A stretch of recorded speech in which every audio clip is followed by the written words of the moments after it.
Marketing ambiental e desenvolvimento sustentável. O marketing tradicional, em suas formas iniciais, contribuiu para o maior estímulo ao consumo a partir da Segunda Guerra Mundial e expansão do capitalismo. Desta forma, foi visto como um elemento da escola neoclássica, alvo de crítica da escola pós-desenvolvimentista. Então, a gente vai voltar aqui num esquema que eu fiz numa aula anterior.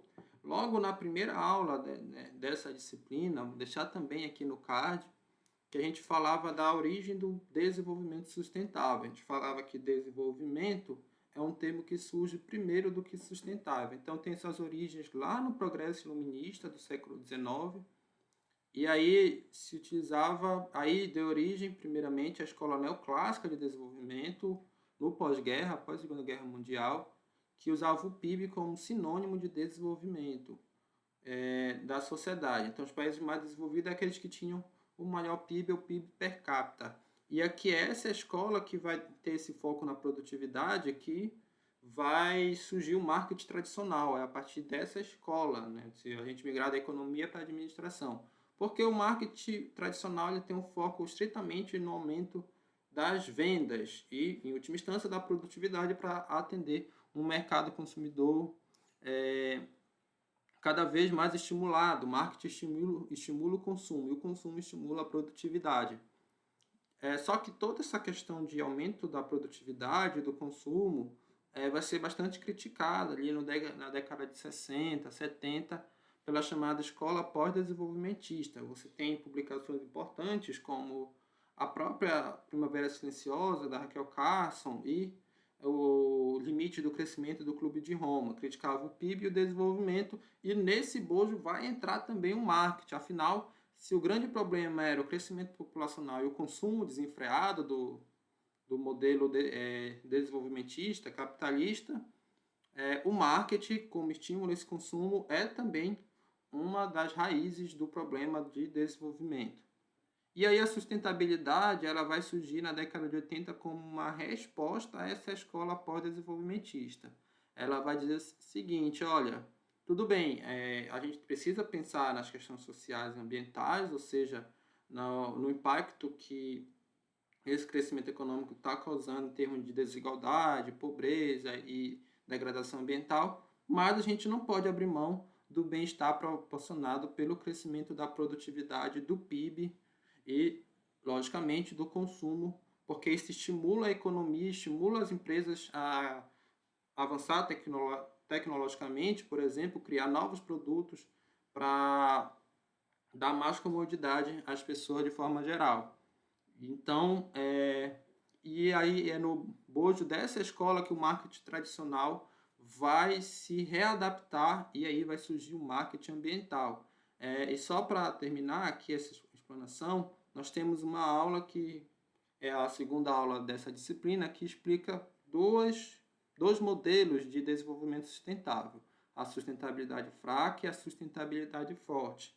Então, vai estar também no cards essa aula, porque afinal o próprio marketing vai ser interessante a partir das perspectivas do que a forte e fraca da sustentabilidade.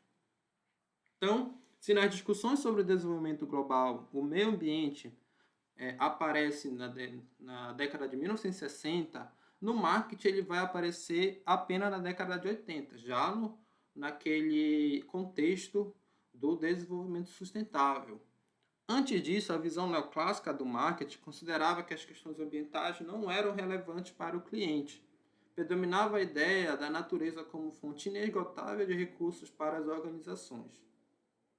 Na década de 1980, no mesmo contexto do aparecimento do conceito de desenvolvimento sustentável, surge o marketing ambiental, como uma ferramenta que visa minimizar os impactos ambientais provocados pelo estímulo do consumo.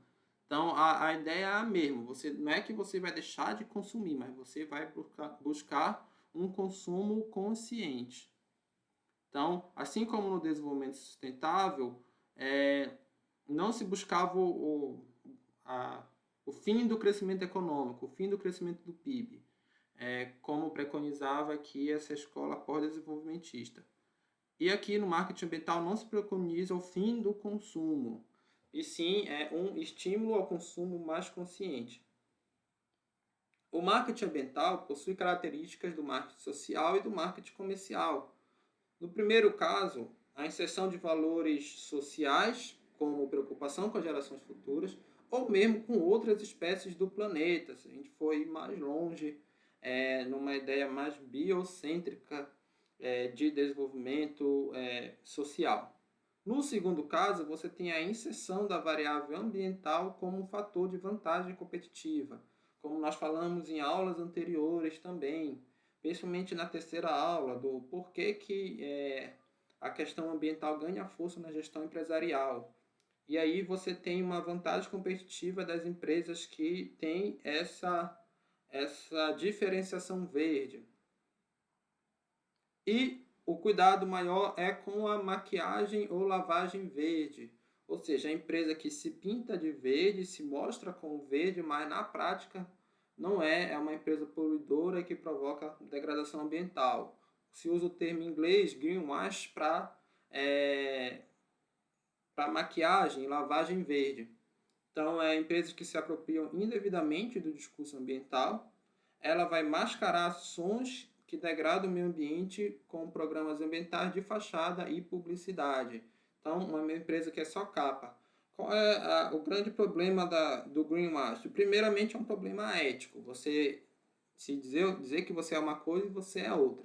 Mas, mesmo para aquele que quer levar vantagem em cima da questão ambiental, se você se coloca num pedestal como uma grande empresa sustentável ou uma pessoa ecologicamente correta, enfim, uma empresa ecologicamente correta, e no fundo você não é, uma hora a verdade vem à tona. E quando veio à tona, quanto mais alto você tiver, quanto maior seu pedestal, maior vai ser sua queda.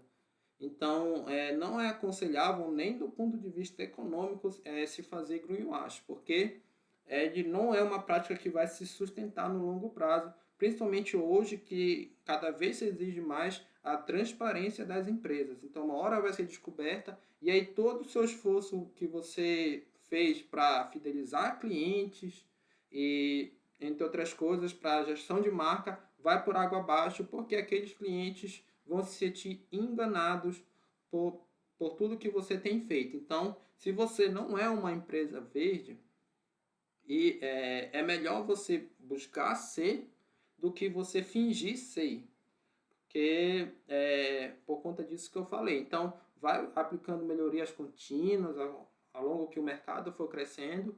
É melhor ser sincero com os seus clientes.